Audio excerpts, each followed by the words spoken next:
Recently, I read a book, Top Gun, by Dan Pedersen, who tells the story of his founding the naval school by the same name, Top Gun, to train Navy fighter pilots. You've probably seen the movie Top Gun, starring Tom Cruise, that talks about the story of this academy.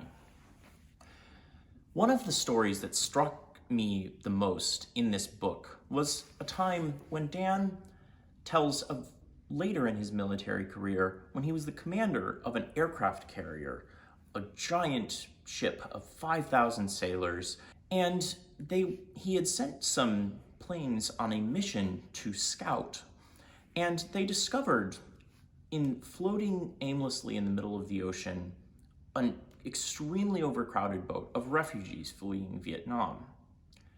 Dan made the decision to turn the boat around and go and rescue these refugees. And it may not have been a popular decision with his bosses in Washington, but years later, one of these refugees reached out to Dan and told him just how much this act of kindness had meant to him. He was able to start a new life in America when he either might have not survived or been stuck somewhere else. And he shared that this act of kindness meant so much to him that he even named his son Dan after his rescuer.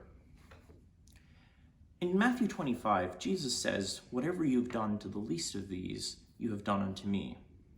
And I wonder how many times in my life I've missed an opportunity to make a small change or deviation in my life that would mean the world to someone else, and maybe even make my life better.